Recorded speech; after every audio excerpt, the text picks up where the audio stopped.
সবাইকে জানাই রথযাত্রার অনেক শুভেচ্ছা। আজকে আমরা চলে গেছিলাম পার্ক স্ট্রিটের ইস্কনের রথযাত্রায় এবং ছুটি অনুযায়ী আজকে প্রচুরই ভিড় ছিল। আকাশ মেঘলা, সাথে ঝিরিঝিরি বৃষ্টি এবং এই রথযাত্রায় প্রচুর লোকের সমাগম, সত্যি পরিবেশটি মনোরম সৃষ্টি হয়েছিল। এবং আমি আপনাদের সামনে এখন এই 3টি রথ এবং তার সাথে মূল মণ্ডপের ছবিটি তুলে ধরছি, আশা করি ভালো লাগবে।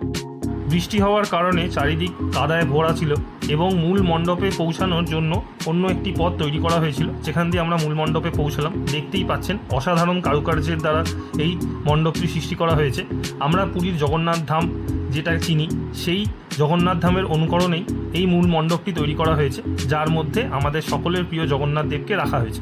আমি আপনাকে পুরো মণ্ডপটা ঘুরিয়ে দেখাচ্ছি, আশা করি আপনাদের ভালো লাগবে।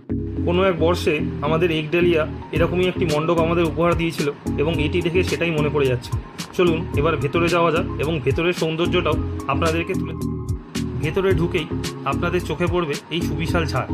এই সুবিশাল ঝাড় আপনারা কোথায় কোথায় দেখতে পারেন বলুন তো? হ্যাঁ, ঠিকই ধরেছেন। পুজোর সময় বাগবাজার সার্বজনীন, একডালিয়া, শ্রীভূমি স্পোর্টিং এই ধরনের ঝাড় তাদের মণ্ডপে রাখে এবং সেখানেও যেরকম সুনিপুণ দক্ষতার পরিচয় পাওয়া যায়, এখানেও সেই সুনিপুণভাবেই এই মণ্ডপটি সৃষ্টি করা হয়েছে এবং পয়েন্টে পয়েন্টে যেভাবে কাজগুলি করা হয়েছে সেটি সত্যি দক্ষতা প্রকাশ পায়। এবং সবার মধ্যমণি আমাদের প্রিয় জগন্নাথ দেব, বলরাম এবং সুভদ্রা দেব। আজ এই পর্যন্তই, আবার দেখা হবে অন্য কোনো ভিডিও নিয়ে। ভিডিওটি ভালো লাগলে লাইক, শেয়ার, সাবস্ক্রাইব নিশ্চয়ই করবেন।